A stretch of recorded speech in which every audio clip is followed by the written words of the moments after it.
Roman, tu arrives à trouver le sentier que tu as pris cette nuit. Et tu cours et vous courez une 2 minutes alors que vous voyez devant vous un cadavre d'enfant elfe.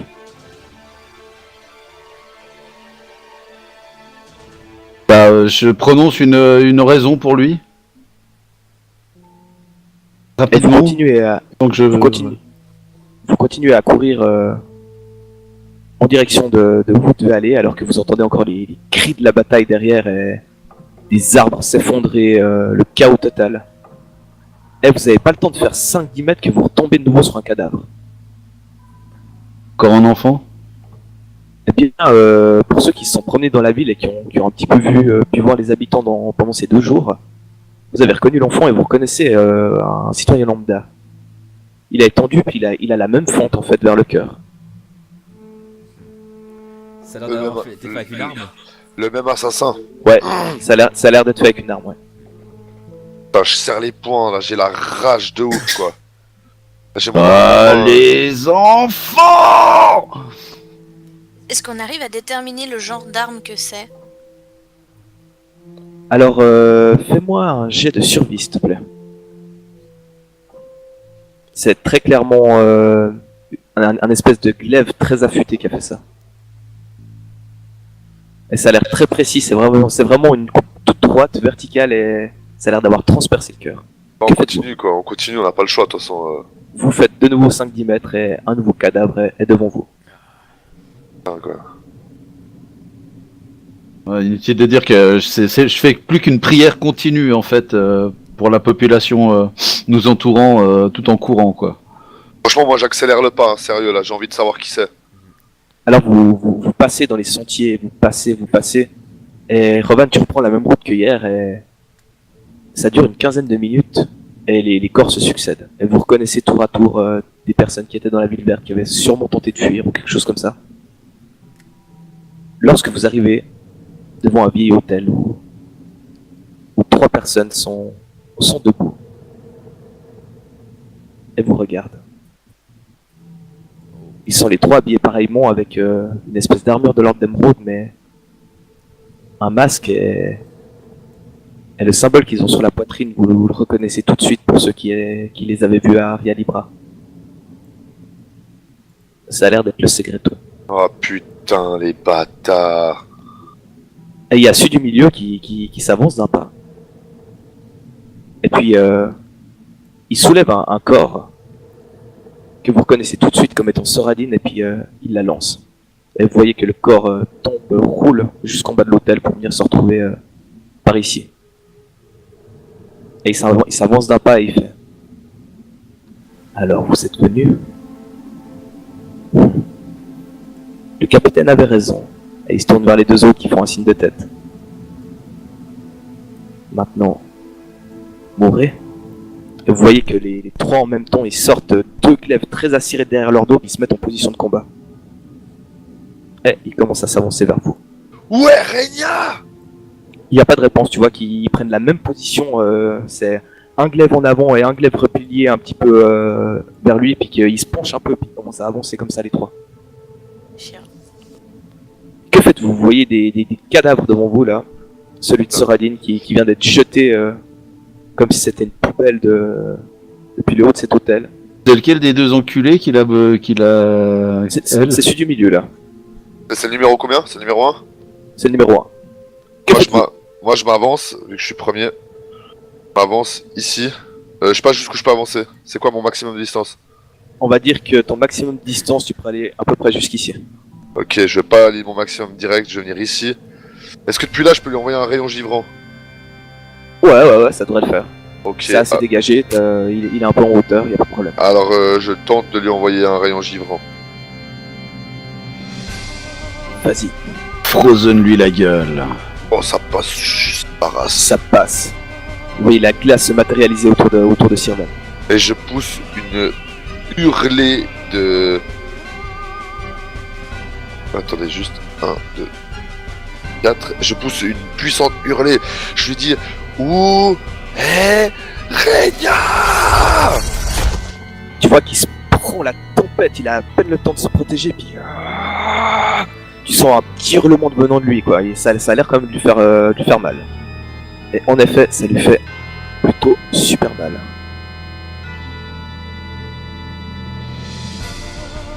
Ginei, que fais-tu?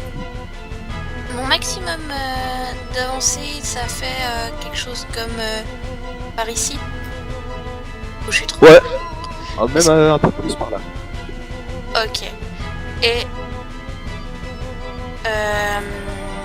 donc Sirven a attaqué celui du milieu, donc je vais attaquer un des deux côtés à coup de saille en me concentrant et en concentrant tout mon ki dans un saille.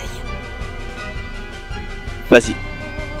Tu peux le 2 ou le 3. Sud de gauche c'est le 2, sud de droite c'est le 3. Oh, ça passe. Bouge. Alors, ça c'est le saille et Oh, l'explosion de ki. Voilà. Tu vois que par rapport à tes anciens sailles, il part vraiment parfaitement, il a l'air d'avoir vraiment le poids parfait. Et il s'enfonce à l'intérieur du torse de l'ennemi. Il reste planté dans l'ennemi. Et au moment en fait où il atterrit, ça fait une explosion et tu vois le mec qui gicle en arrière. Alors il avait déjà pris 8, il va prendre encore 6. T'as fait combien en plus? 6? Non, j'ai fait que Deux. 2, ok. Bon, ça fait quand même 10 Et ça le fait quand même gicler en arrière. Et ton saille en fait se retrouve ici. Si je devais te montrer avec ton token. Ok. En fait, le mec a explosé et s'est retrouvé plus loin, mais le saille il est resté sur place. À fond. Comme dans les cartoons. Ah, il est vraiment très troublé, mais il part en hurlant. Ah non, ça c'était le 2. Bah, le 2 il fait pareil. Il fait... Ah Roban, que fais-tu? Je vais m'avancer dans mon maximum avec ma hache. Donc je pense être prêt par là. Et puis, je vais dire Rokin, voici mon conseil. Vengeons-nous. D'un plus 1. Pour une fois que c'est censé. Un deal à fond. Ah non, t'as un plus 2. Oh, l'attaque. Celui-ci fait un bond extraordinaire en avant. Et arrive à ton contact, Roban. Et il tente de te toucher avec ses 2 épées. Aïe. Aïe. Non, c'est bon. Il n'est pas confirmé. Anton, que fais-tu? Alors moi, vu que j'ai entendu que que Rovan a donné de bons conseils à Ginei, je vais me rapprocher à son contact. Et puis Korad a Sustained Eam. Ça fait plus 1 sur un jet d'attaque, un jet de sauvegarde ou un test de compétence. Elle a le droit à plus 3 au prochain tour, quoi. Sirven, que fais-tu? Pour cumuler les bonnies. Est-ce que je peux contourner Rovan et venir me mettre au corps à corps contre celui-là?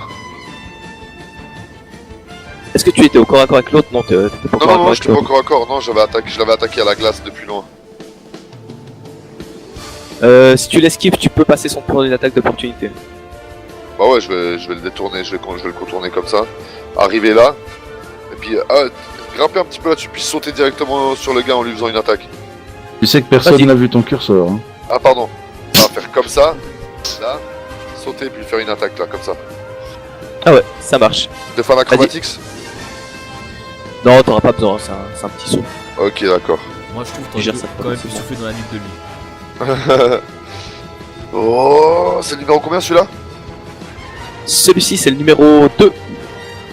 Prends ça. Oh oui, ça passe. Oh putain, 15. Oh, Tu te touches. oh non, je fais minimum dégâts, putain. Mais il s'est quand même fait entailler par le bout de ta lance qui est vraiment très acéré. Ginei, que fais-tu?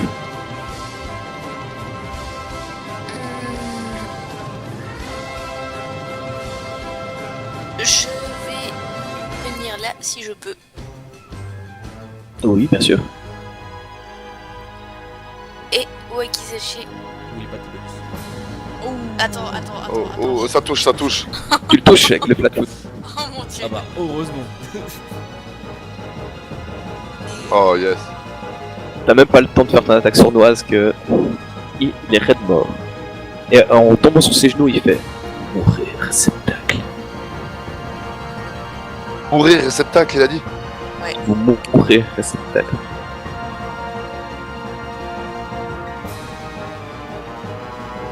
Le numéro 2, qui lui est aux prises avec Sirven, tente de se défendre.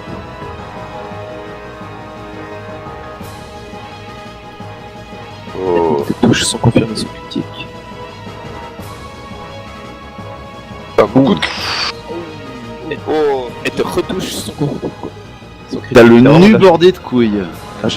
L'autre qui s'était ramassé le sail et qui a très mal continue sa course pour arriver jusqu'à Anton qui tente de Mais il frapper. va se prendre des pains. Il te touche Même pas mal. et te touche 2 fois. Hop là. Hop là. Ok. Tu passes ça. 16, 17. Tac. Mais même pas Revan, mal, que je te dis. Est-ce que je peux aller au contact de celui qui est aux prises avec Anton?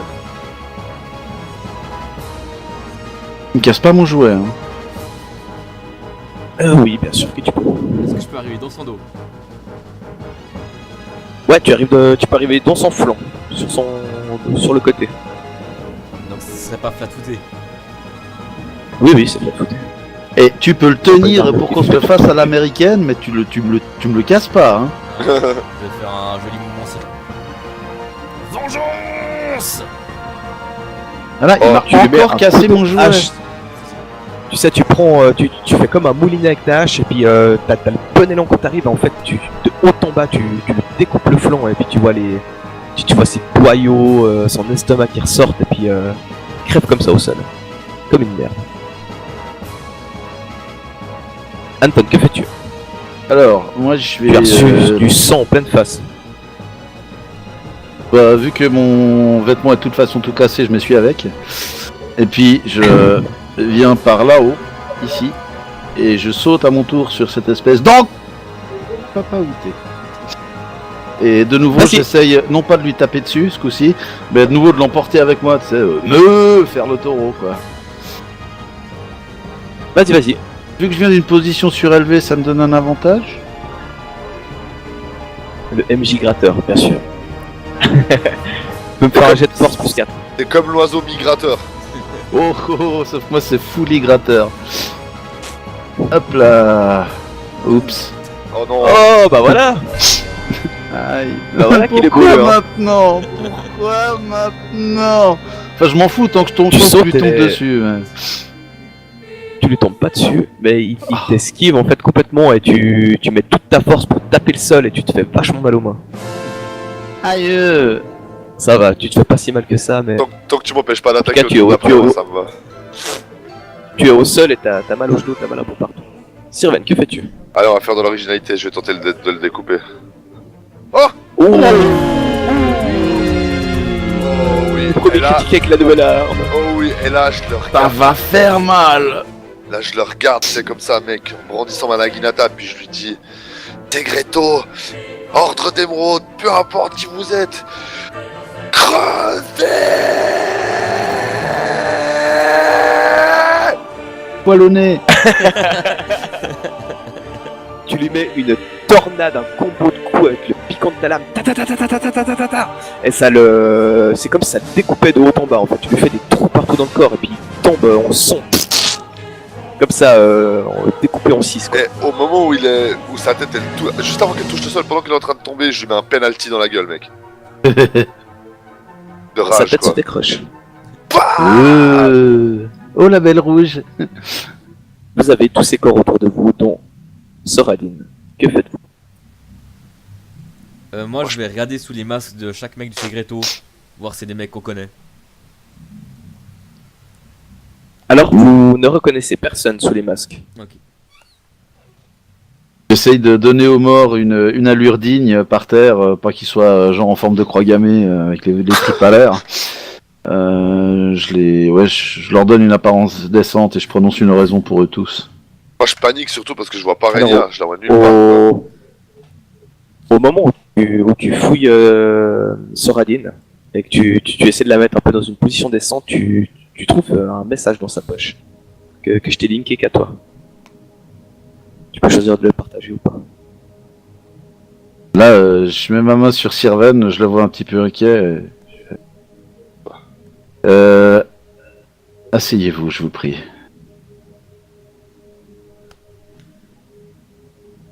Je vais m'asseoir. Je ne l'ai pas lu, je ne l'ai que parcouru, mais... Voici un message de Renia. Et je lui tends le message. Oh.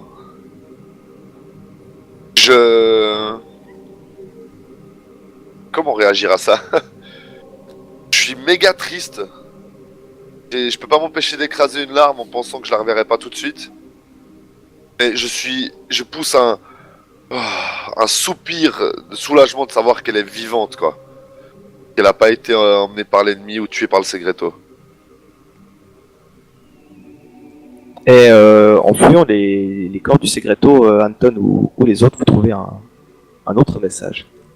Réceptacle, venez me trouver, je vous cherche depuis si longtemps. À l'ouest trouve le lieu où je réside. L'un de mes disciples a tellement hâte de vous voir. Oui, il faut que je vous explique certaines choses. Vas-y, explique. Le voyageur est venu me voir dans mes... J'allais dire dans mes rêves, mais dans mes cauchemars. Il a pris la forme de mon frère, il s'est joué de moi et de ma colère.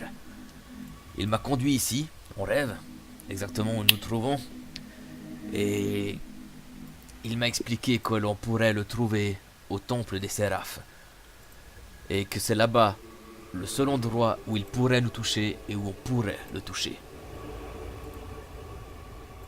Est-ce que tu crois que c'est l'endroit à l'ouest dont on nous parle dans la lettre? Oui, je pense, parce qu'il m'a dit qu'il y aurait un de ses lieutenants qui nous attendrait là-bas. Et il y a Merlon, normalement, qui se trouve là-bas. Et j'ai peur, du coup, que Merlon meure. Mes amis, je crois qu'il est temps d'écouter la voix des dieux et aller leur péter la gueule. Là, Ils pourront le toucher là-bas, tu dis. Là, je me relève en m'aidant de Managinata. Et je lui dis, cette fois, on le laisse pas s'échapper. Pas de pitié. Là, je tourne la tête d'un coup sec dans ta direction, je fronce les yeux et je fais un petit coup avec la tête vers le bas. Le jour a l'air d'être en train de se lever et puis il commence à pleuvoir très faiblement, mais il commence à pleuvoir et il fait très froid. Rovan, t'allais dire quelque chose? Il y a encore une chose. C'est de notre faute. Qu'est-ce qui est de notre faute? Si Lord Emerald a pu passer.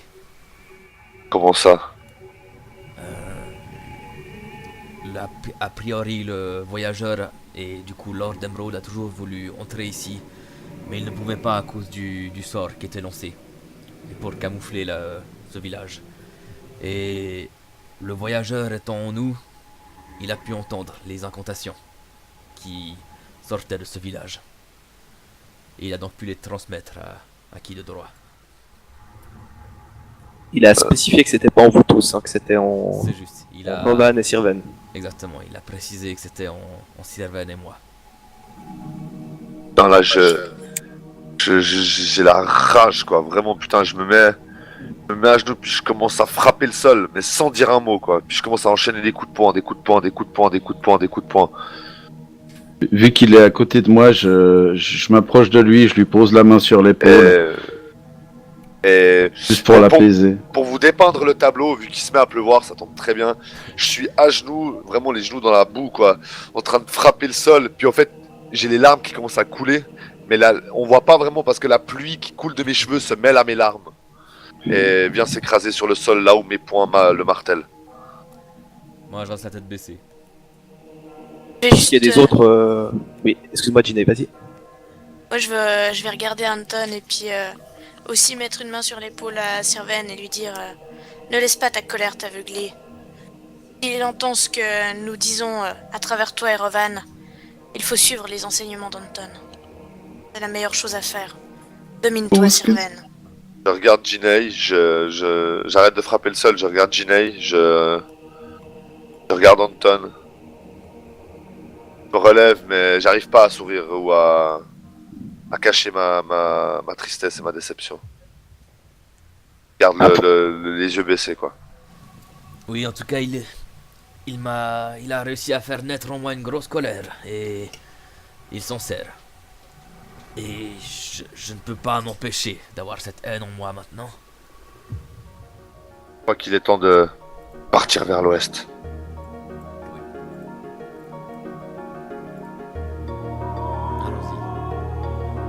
Allons-y. Journal du grandiose Rovan Bruderstein. Nous avons traversé une région appelée le Dédale de la Bête. Au passage, nous avons libéré un village qui était sous l'emprise d'un terrifiant prêtre de Zonkuton. Salaud! Une fois cela fait, on nous a guidés à travers ce labyrinthe naturel et on nous a remis la clé permettant d'ouvrir la grande porte de cette région, afin que nous puissions continuer notre chemin. Ainsi, nous sommes repartis pour sortir de ce dédale. Mais bon, il commence à faire sommeil, il est temps d'aller se reposer. Rovan, tu t'endors détendu. Tu as bien bu, raconté tes histoires, en tant que roi, tu as pu voir la joie d'un peuple et c'est quelque chose qui te fait extrêmement plaisir parce que ça fait très longtemps que t'as pas vécu ça, voire une centaine d'années. Et tu t'endors adossé au mur, dans une position confortable pour un nain. Et tu dérives un petit peu dans ta tête. Tu ne sais pas pourquoi tu penses à Edelstein. Tu penses à ton frère. Tu penses aux voyageurs. Tu penses à toute cette histoire que tu as envie de régler une bonne fois pour toutes. Mais tu sens qu'il y a quelque chose qui cloche dans cette histoire. Tu sais pas pourquoi tu as un truc qui te dit j'oublie quelque chose. Tu pars un petit peu dans tes divagations, tu commences à rêver. Mais c'est un rêve un petit peu éveillé que tu as déjà connu lorsque tu étais dans la ville verte. Et cette fois-ci, par contre, tu n'as pas le contrôle de ton corps, mais tu vois ton corps partir et flotter en direction de la sortie du lieu. Tu te retrouves dans le village et tu vois défiler les collines, passant par-dessus une grande porte. Et de l'autre côté, tu arrives sur un hôtel. Tu vois que la pluie s'écoule dessus. Et au centre de cet hôtel, tu vois une espèce de lueur dorée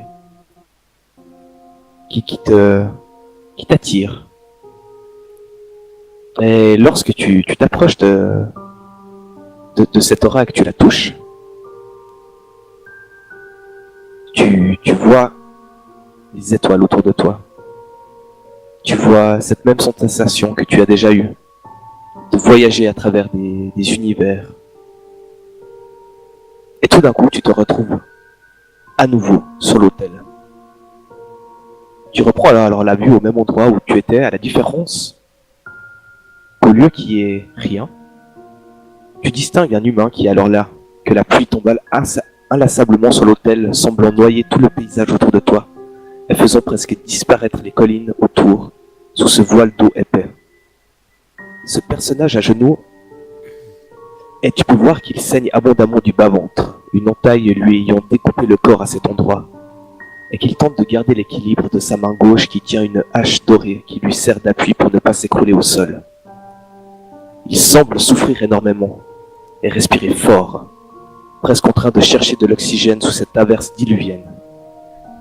Et pour finir, tu le vois tomber au sol et lâcher l'air qui, sans un bruit, s'écarte de lui. Le personnage reste pendant quelques minutes comme mort sur le ventre. Mais tu distingues au loin une silhouette noire qui a l'air de se rapprocher de l'autel, où l'autre personnage est en train d'agoniser. À mesure que l'étrange apparition s'approche de l'autel, tu commences à le distinguer de mieux en mieux, jusqu'à ce que t'apparaisse une personne qui ressemble à quelque chose entre un homme et un elfe. Il marche lentement en direction de la personne à terre et tu peux voir à ses yeux Ses yeux bleus luirent d'une façon étrange, alors qu'un sourire se dessine sur son visage en voyant la personne à terre en train d'agoniser. Il continue à s'approcher lentement de sa proie, et à son contact, s'assoit à ses côtés. Il tâte le cou du personnage, puis esquisse un nouveau sourire. « Mon petit lapin, ne t'avais-je pourtant pas mis en garde ?» Tu vois le corps à terre commencer à remuer et tu vois le personnage qui, dans un ultime effort, se retourne sur le dos pour faire face à l'étrange personne. Du sang s'écoule de sa bouche et tu vois qu'il essaye de parler. Et après quelques vomissements et hoquets, un bruit se fait entendre.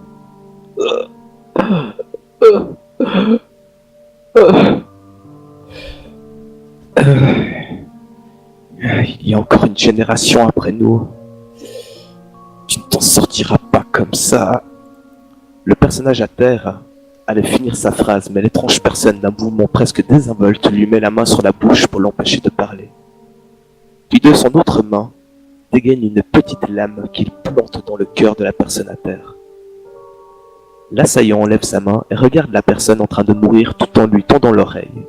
« Oui, mon petit réceptacle, tu voulais me dire quelque chose ?» L'étrange personne part d'un fou rire et se relève, déployant sa grande taille et sa stature presque royale. Il fixe un instant l'artefact en faisant une grimace et sort un masque rouge et or de l'intérieur de son par-dessus, qu'il met pour couvrir son visage. Et tu le vois alors repartir en direction de où il était venu, soit l'ouest, marchant tranquillement et avec désinvolture sous sa capuche noire. C'est alors que tu reviens à toi.